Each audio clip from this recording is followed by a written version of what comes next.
उमर अयूब साहब ने इस वक्त हमें ज्वाइन किया है, साबिक वफाकी वजीर secretary general Pakistan Tehreek Insaf. Sir बहुत शुक्रिया। ये बताइएगा, निगरां वजीर आजम का नाम आज सामने आ गया। शाह महमूद कुरैशी ने वेलकम किया है, लेकिन साथ में वो ये भी कहते हैं ना ये नाम पीपल्स पार्टी का है ना ये नाम नून लीग का है, और ज़ाहिर राजा रियाज ने खुद ही बता दिया कि नाम उनकी तरफ से। बहरहाल पीपल्स पार्टी से मिला जुला रद्द-ए-अमल आए, खुर्शीद शाह साहब का बयान सबके सामने। आपकी ओवरऑल पार्टी का मौकिफ क्या है अनवारुल हक साहब पे?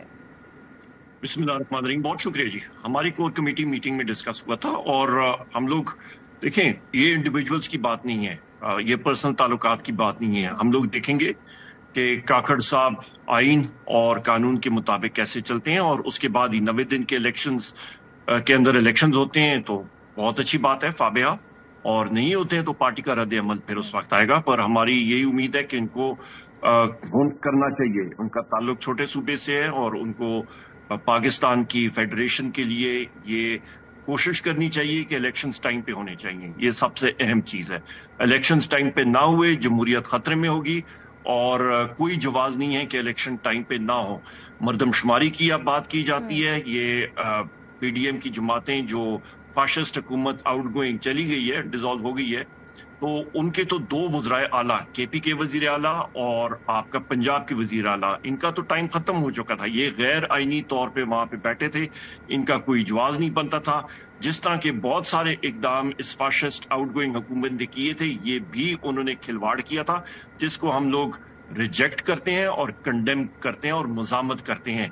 ये फेडरेशन के साथ ऐसे खिलवाड़ और खेल नहीं होना चाहिए था। इसके साथ बिलखसूस छोटे सूबों का भी बहुत ज्यादा हक जो है इन्होंने सलब किया है, और लोगों के दिलों में रंजिश है। ये इनको रियलाइज नहीं हो रहा, पर इसके असरात आगे जाके मुस्तकबिल में पूरे पाकिस्तान में ये आया होंगे, और बिलखसूस चाहे बड़ा सूबा हो चाहे छोटा सूबा हो। हाँ, उमर अयूब साहब, इलेक्शन कमीशन का काम है ना तारीख देना, और इलेक्शन कमीशन ने अभी डिलिमिटेशन भी देखनी है नई मर्दमशुमारी के तहत जो सीसीआई में फैसला हुआ है। आपकी एक्सपेक्टेशन इस हवाले से क्या है कि जो ज़ाहिर इलेक्शन कैंपेन चलेगी तमाम जमातों की, तो आप निगरां वजीर आजम के सामने चैलेंजेस क्या हैं आपके ख्याल में, और क्या आपकी एक्सपेक्टेशन है बतौर पार्टी?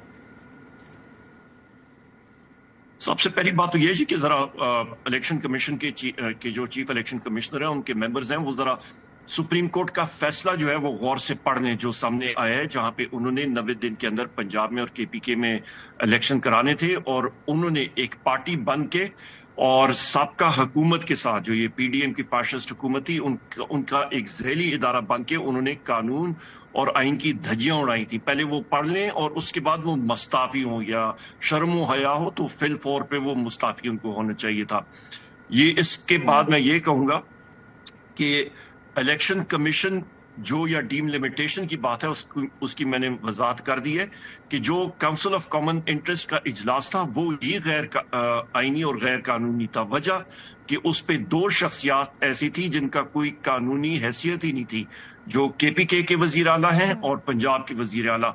दोनों की मुद्दत जो थी वो मुकम्मल हो चुकी थी और वो वहां पे बैठ भी नहीं सकते थे। लिहाजा वो सीसीआई की डिसीजन, उसका फैसला वो कलअदम होना चाहिए, और उसको हम लोग चैलेंज करेंगे इंशाल्लाह। सो लिहाजा और दूसरी बात, सुप्रीम कोर्ट के फैसले के मुताबिक इलेक्शन कमीशन पे ये आयद हो चुका है, ये कतकन लग चुकी है कि जिस तरह टाइम मतलब अनाउंसमेंट होती है उसके 90 दिन के अंदर अंदर उन्होंने इलेक्शन हर सूरत में कराना होगा।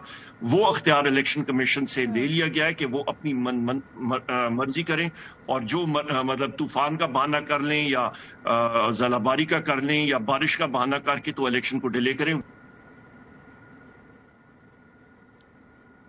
अच्छा, उमर अयूब साहब, ये सवाल मैं आपसे जानना चाहूंगी कि अभी तो आप लोग वेलकम कर रहे हैं और ये भी कह रहे हैं कि देखेंगे ये आइन के मुताबिक किस तरह आगे बढ़ते हैं, लेकिन ये आप लोगों की एक हिस्ट्री रही है पाकिस्तान तहरीक इंसाफ की कि पहले तो आप लोग हामी भरते हैं, वेलकम करते हैं। फखरुद्दीन जी इब्राहिम का मैं यहाँ पे हवाला दूंगी, उसके बाद उन्हीं शख्सियात पे तहफ़्फ़ुज़ात का इजहार करते हैं, जैसे कि आप 2013 का इलेक्शन नहीं जीते। तो ऐसा तो नहीं होगा कि अभी आपका मौक़िफ़ कुछ है और बाद में इस पर यू टर्न हो जाए बिकॉज आपके हक में चीजें ना जाएं या आपकी फेवर में मामलात ना जाएं?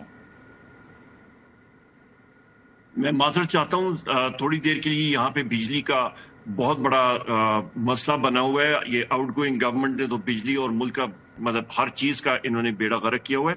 تو آپ ذرا یا اپنا سوال دہرا دیں گی, مجھے سمجھ آ جائے گی. میں یہ پوچھ رہی ہوں کہ اپنا سوال ذرا دہرا دیں گے, مجھے آواز نہیں ہے. ہاں, الیکشن کرانا مینڈیٹ لے کر آتی ہے نگراں حکومت, ان کا ذمہ یہ ہوتا ہے, الیکشن کمیشن کا کام ہے الیکشن کرانا. جب آپ کے اتنے تحفظات ہیں تو پھر جب الیکشن ہوں گے تو اس کے نتائج کو مانیں گے آپ لوگ, یہی الیکشن کمیشن کے انڈر اور انہی نگراں وزیر اعظم کے انڈر جب انتخابات ہوں گے؟ لیکن جی, سب سے پہلی چیز یہ کہ پری پول ریگنگ نہ ہو. ہمارے جو تحفظات ہیں وہ جائز ہیں. اس وقت جو چیف الیکشن کمشنر ہو گئے یا chief election commission itself, ان کے جو اس وقت تک رول رہا ہے وہ بدقسمتی سے منفی رہا ہے. جس طرح میں نے پہلے کہا ہے, وہ ذیلی ادارہ بنے رہے ہیں اور ان کو یہ چیز نہیں ہونی چاہیے تھی.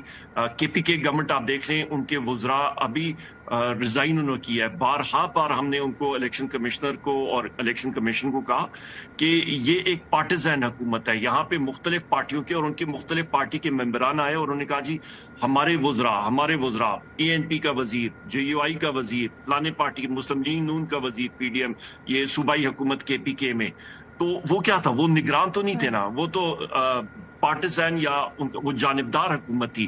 تو اس جانبدار حکومت کو ابھی جو یہ وزراء لیں گے تو ہم لوگ دیکھیں گے ان کا کیا رول رہتا ہے. اس وقت بار ہم لوگ الیکشن کمیشن کو بتاتے تھے پر ان کے کام پہ جوں بھی نہیں رینگتی تھی.